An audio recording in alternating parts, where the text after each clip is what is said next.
Pemirsa, Presiden Joko Widodo menyatakan Indonesia berpotensi menjadi pusat industri halal dunia sekaligus pusat industri fashion dunia yang ditargetkan bisa tercapai pada tahun 2024 mendatang.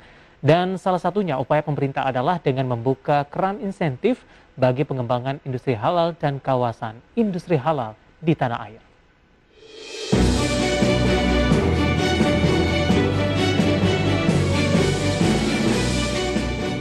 Saya mengapresiasi Trade Expo Indonesia kali ini juga menghadirkan forum halal dan festival fashion muslim karena Indonesia berpotensi sebagai pusat industri halal dunia sekaligus kiblat industri fashion dunia. Saya targetkan tujuan tersebut dapat tercapai pada tahun 2024. Apalagi pasar produk halal dunia sangat besar. Berdasarkan laporan State of Global Islamic Economy tahun 2020-2021, warga muslim dunia diperkirakan membelanjakan lebih dari 2 triliun dolar Amerika Serikat di sektor makanan, produk farmasi, kosmetik, fashion, serta rekreasi. Tentunya ini merupakan peluang yang harus kita manfaatkan. Pemerintah hingga kini terus mengembangkan industri halal di Indonesia. Presiden Joko Widodo menargetkan Indonesia bisa menjadi pusat industri halal dunia pada tahun 2024 mendatang. Pasalnya, potensi pasar produk halal dunia sangat besar. Sementara itu, Kementerian Perindustrian mengatakan siap membuka keran insentif bagi pengembangan industri halal, terutama yang berorientasi ekspor. Langkah ini guna mendukung peningkatan ekspor produk halal dari industri kecil dan menengah atau IKM dari dalam negeri. Kemenperin sedang mengusulkan revisi atas PMK nomor 105 tahun 2016 untuk mengakomodasi pemberian insentif kawasan industri halal atau KIH. Selain itu, Kemenperin juga mengusulkan revisi Peraturan Menteri Perindustrian Nomor 17 Tahun 2020 tentang tata cara memperoleh surat keterangan dalam rangka pembentukan KIH dengan mencantumkan relaksasi pajak penjualan kafling KIH. Kementerian Perindustrian bersama Badan Penyelenggara Jaminan Produk Halal dan Majelis Ulama Indonesia juga menguatkan rantai nilai halal melalui pembentukan kawasan industri halal atau KIH. Dan saat ini telah terdapat 3 KIH, yaitu Modern Halal Valley, Halal Industri Park Sidoarjo, dan Bintan Inti Halal Hub. Sementara itu, ada beberapa sektor yang menjadi fokus pengembangan, yaitu sektor makanan dan minuman, fashion, farmasi, dan juga kosmetik, termasuk juga obat-obatan atau suplemen tradisional.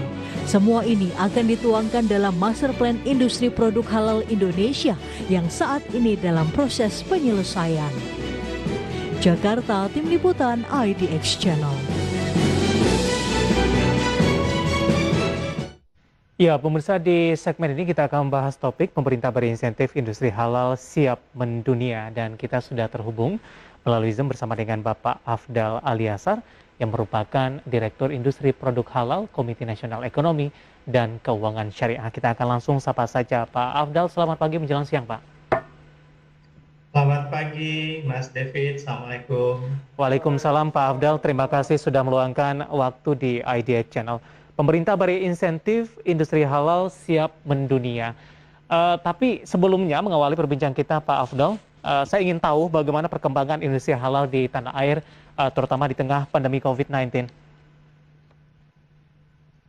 Ya, terima kasih. Mungkin kalau kita melihat perkembangan industri halal di tengah pandemi COVID ini ya, Mas David ya. Kita pertama melihat bagaimana pandemi COVID ini terjadi disruption terhadap supply chain terutama. Dan ini di satu sisi ada hal yang sangat baik justru kita bisa manfaatkan, yaitu pada saat supply chain ini terganggu, kita menyadari betul bahwa kebutuhan produk halal di Indonesia itu betul-betul harus dipenuhi oleh kemampuan Indonesia sendiri di dalam memproduksi dan kemudian termasuk juga resources yang perlu kita kembangkan lebih kuat lagi karena kita memiliki peluang sumber daya yang sangat banyak tentunya di Indonesia. Oleh karena itu pemerintah melalui Kementerian Perindustrian dan stakeholder yang lain dalam sinergi yang dilakukan dengan Komite Nasional Ekonomi dan Keuangan Syariah, kita mencoba mendorong akselerasi industri produk halal ini supaya bisa naik kelas lebih baik, termasuk juga untuk membuat produk-produk halal yang lebih berkualitas, sehingga tidak hanya untuk memenuhi pasar Indonesia, juga kita melihat bahwa potensi halal di pasar global yang saat ini makin berkembang. Kurang lebih itu, jadi banyak perkembangan ya, sangat menarik, khususnya di industri makanan dan minuman terutama. Baik, Pak Afdal, sebenarnya insentif seperti apa yang dibutuhkan oleh industri halal saat ini? Ya, kalau kita lihat industri yang ada, itu agak sedikit berbeda, tentu dilihat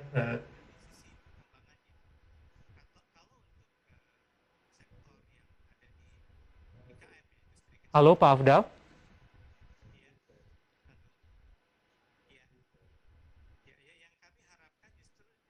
Pak Afdal, suara Bapak tidak bisa kami terima di studio.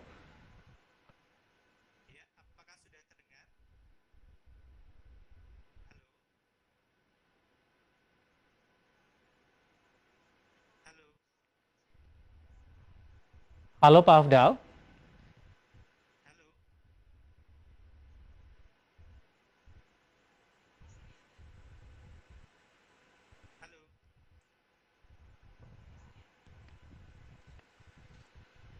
Ya, kita masih berbincang bersama dengan Bapak Afdal Aliasa, Direktur Industri Produk Halal, Komite Nasional Ekonomi dan Keuangan Syariah.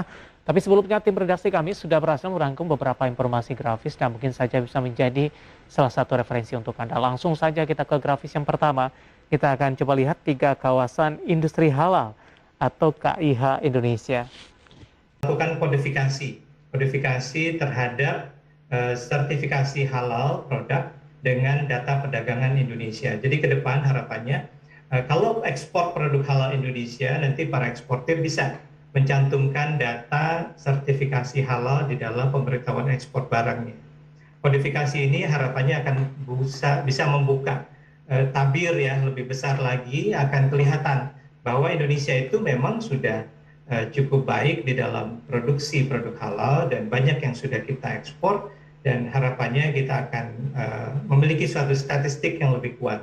Nah, dengan pencatatan yang lebih baik ke depan, statistik yang lebih baik tentunya, kebijakan pemerintah yang akan dikeluarkan terkait pengembangan industri produk halal di Indonesia harusnya lebih tajam dan juga lebih tepat sasaran. Kurang lebih begitu mungkin Mas David ya. Baik, dalam mengeluarkan sertifikasi halal ini, masih ada kendala tidak Pak dari rumitnya regulasi, kemudian juga besarnya biaya yang dikeluarkan? Ya, kita menyadari, pemerintah melihat betul bahwa pertama pemerintah memberikan dukungan bahwa perlindungan kepada konsumen Muslim terutama bisa mendapatkan produk yang bersertifikasi halal di Indonesia. Dan ternyata halal ini sangat inklusif, tidak hanya untuk Muslim saja, bisa dinikmati oleh seluruh masyarakat Indonesia. Oleh karena itu, proses untuk melakukan sertifikasi halal di Indonesia haruslah dibuat sedemikian mudah, baik, cepat pelaksanaannya, namun juga tetap dengan menjaga halal assurance sistemnya yang terjaga dengan baik, tetap terpercaya. Oleh karena itu, pemerintah melalui Undang-Undang Jaminan Produk Halal, kemudian berlanjut dengan Undang-Undang Cipta Kerja, sudah ada di dalamnya yang mengatur bagaimana proses sertifikasi halal ini dilaksanakan. Nah, saat ini di dalam PP turunan dari Undang-Undang Cipta Kerja, PP 39 itu sudah menyebutkan bahwa untuk usaha mikro dan kecil yang beresiko rendah atau bahkan tidak beresiko sama sekali, itu pemerintah memberikan dukungan dalam bentuk biaya 0 rupiah untuk proses sertifikasi halalnya. Oke. Nah ini akan kita coba laksanakan dengan lebih banyak lagi ke depan, sehingga masyarakat menyadari betul bahwa pelaksanaan sertifikasi halal insya Allah ke depan harusnya menjadi lebih mudah, murah, dan tidak memberatkan. Baik. Pak Afdal, pemerintah mengarahkan insentif kepada industri halal, terutama yang berorientasi ekspor ini. Apakah produk halal Indonesia sudah mendapatkan pangsa pasar dari dunia internasional, Pak? Ya, kalau kita buka data neraca ekspor kita, ya, Mas David ya, Ya. ternyata di dalam neraca ekspor non migas Indonesia itu terlihat jelas produk-produk non migas kita itu dinominasi oleh produk-produk berasal dari raw material yang memang halal. Jadi di situ ada CPO dan turunan dari CPO, kemudian ada kopi, kakao, teh, dan juga banyak-banyak produk pertanian dan agriculture serta juga perikanan. Produk ini sudah banyak diekspor oleh Indonesia ke banyak negara dunia dan kita terkenal sebagai sources raw material produk halal yang baik. Namun yang perlu kita kembangkan sekarang adalah kita tentu tidak hanya gembira dengan hanya mengekspor bahan mentah, tapi kita ingin lebih naik lagi di dalam global value chain dunia. Tingkat yang kita ekspor tentu harapannya produk bisa end product ataupun mungkin produk antara untuk industri lanjutan ke depan. Baik, dari beberapa produk yang ada, Pak Afdal, produk apa saja yang memiliki potensi cukup besar sampai sejauh ini? Dari produk halal Indonesia mungkin kita lihat ada 3 yang mungkin perlu kita fokuskan ya dari banyak sektor di industri halal ini. Yang pertama tentu makanan dan minuman. Ini adalah satu hal yang paling besar pangsa pasarnya. Dan kemudian juga kita perlu melihat bahwa tekstil ya, fashion ini juga penting karena ternyata demand produk halal dunia, kita sebutnya modest fashion ya, bagaimana industri fashion Indonesia ini bisa mewarnai pasar global, dan juga ada potensi yang sangat besar di produk farmasi, obat-obat tradisional dan kosmetika. Jadi ini yang mungkin ke depan akan kita coba fokuskan secara lebih kuat lagi pengembangannya, industrialisasinya terlaksana di Indonesia sehingga kita bisa menjadi negara dengan tingkat global value chain halal yang lebih tinggi lagi ke depannya. Baik, ada makanan minuman, tekstil, fashion, kemudian juga farmasi dan obatan kosmetik. Nah, dari kita sendiri, Pak Afdal, bagaimana upaya dalam meningkatkan dari ketiga fokus produk ini, baik dari sisi kualitas, kemudian juga dari sisi distribusi dan kegiatan ekspor ke depannya, Pak? Ya. Jadi upaya yang dilakukan oleh pemerintah melalui pembentukan kawasan industri halal ini adalah suatu stage pertama. Harapannya dengan adanya kawasan industri halal, proses pengembangan industri halal, industrialisasinya akan jadi lebih terfokus. Itu harapannya. Selain juga kita berharap ada investasi besar yang masuk kemudian menanamkan modalnya dan membangun fasilitas produksinya di Indonesia. Nah, khusus untuk IKM Indonesia, industri kecil dan menengah, kita melihat bahwa ini besar sekali sebagai pelaku utama tentunya di dalam industri halal Indonesia, perlu untuk ajak mereka menjadi IKM yang lebih kuat, bisa memproduksi produk yang menjadi lebih berkualitas dengan kapasitas yang lebih besar dan tentu dengan skala produksi yang tetap kontinu. Oleh karena itu, model pengembangan melalui klasterisasi produk halal, melalui kawasan industri halal, ini adalah suatu model pengembangan industrialisasi yang tepat sebenarnya. Kita melihat contohnya, saya bisa sampaikan, misalnya industri makanan minuman yang di Indonesia banyak dikelola oleh industri kecil menengah, ini kita coba untuk bergerak masuk ke dalam sentra-sentra industri. Kenapa? Kalau mereka masih membuat produk-produk mereka di sentra residence begitu, tentu akan banyak keterbatasan. Mulai dari supply-nya juga terganggu karena katakanlah misalnya kalau di daerah residence itu lalu lintas kan sangat padat dan juga mungkin truk kontainer juga bisa hadir begitu ya, pergudangan supply chain itu bisa akan jauh lebih baik kalau ada di dalam kawasan. Tentu juga untuk pelaksanaan ekspornya juga. Bagaimana suatu kawasan industri ini bisa terhubung dengan port ya, dengan pelabuhan sehingga nanti proses ekspor bisa berlangsung jadi lebih cepat. Kurang lebih mungkin begitu, Mas David. Baik, Dari IKM untuk masuk ke kawasan industri tentu cukup banyak pertimbangan Pak Afdal, terutama dari sisi biaya begitu, kekuatan modal dari mereka. Apakah insentif juga berperan di sini Pak untuk menarik IKM-IKM ini masuk ke kawasan industri, Pak Afdal? Ya, jadi betul, contoh salah satu yang cukup berkembang baik ya, itu kemarin kita lihat di Sidoarjo, Halal Industrial Park Sidoarjo, bekerja sama dengan pemerintah daerah Jawa Timur, ini mendorong bagaimana IKM yang ada di sekitar Jawa Timur untuk bisa masuk lebih banyak lagi, lebih kuat lagi ke dalam kawasan industri halal yang ada di Sidoarjo. Nah, pemerintah mencoba menyandingkan antara pembiayaan syariah untuk bisa memberikan akses yang lebih mudah untuk kepemilikan fasilitas ya, bangunan ataupun lahan untuk mendapatkan lahan di dalam kawasan industri ini.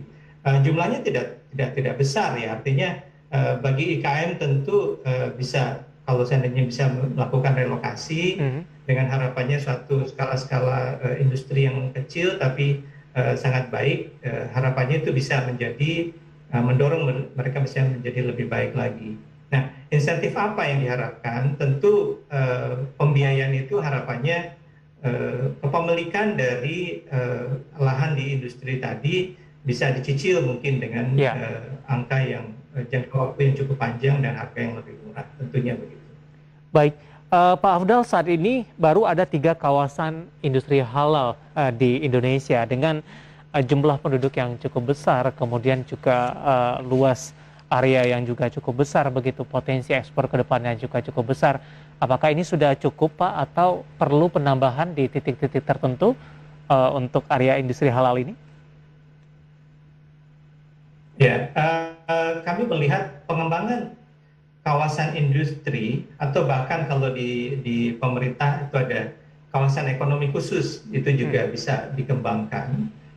Ini bisa kita warnai dengan kompetensi ataupun halal assurance yang lebih baik.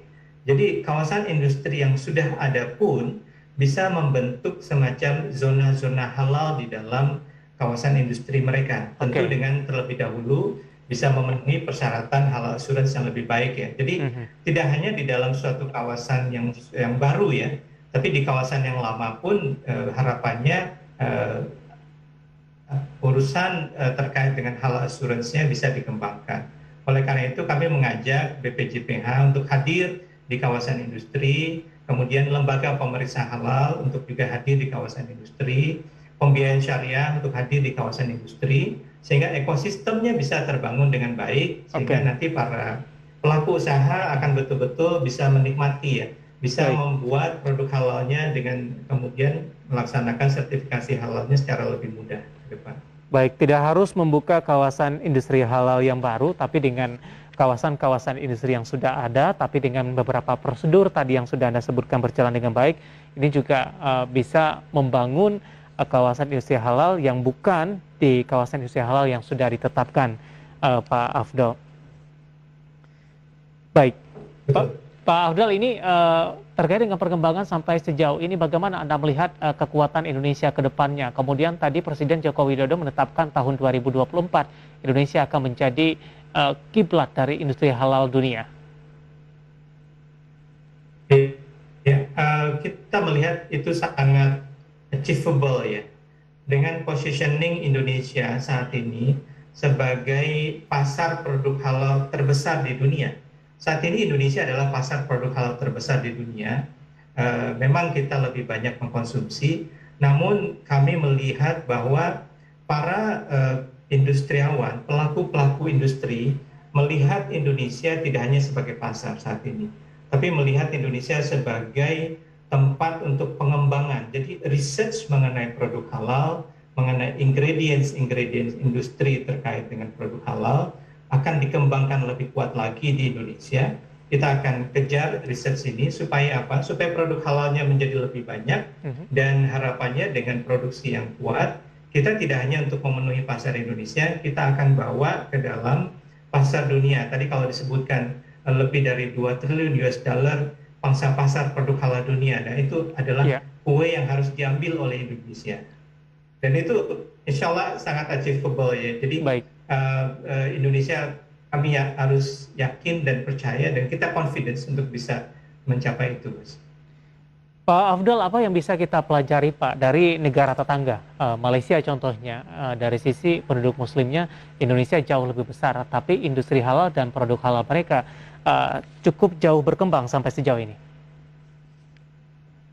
Ya, kita mungkin harus mempercepat ya akselerasi dari regulasi-regulasi yang sudah ada. Sudah banyak insentif-insentif yang dikeluarkan. Jadi ada peraturan Menteri Keuangan 130, ada PMK 105 mungkin juga perlu diperbarui demikian ya. Yang kita kurang saat ini adalah bagaimana kita bisa memanfaatkan regulasi-regulasi yang ada ini sehingga kemudian bisa betul-betul aplikatif di lapangan. Jadi ini kemampuan implementasi yang memang harus kita kembangkan untuk bisa bergerak lebih cepat lagi. Nah, oleh karena itu kita perlu melakukan sinergi.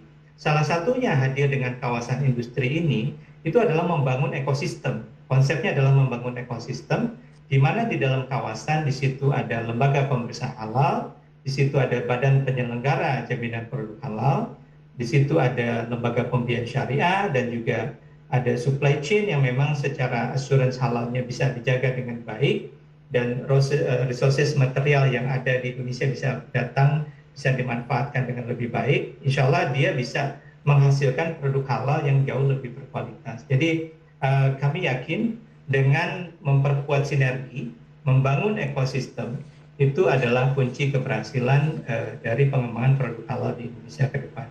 Memang kita melihat kalau Malaysia katakanlah mereka sudah mencoba bagaimana asuransi sistem Malaysia dipakai juga di negara lain, tapi Indonesia ini ternyata sangat terpercaya ya. Jadi kalau kita lihat produk halal yang dikeluarkan oleh Indonesia, kalau kita bertanya kepada konsumen internasional, itu semuanya sangat mengakui asuransi sistemnya sudah baik.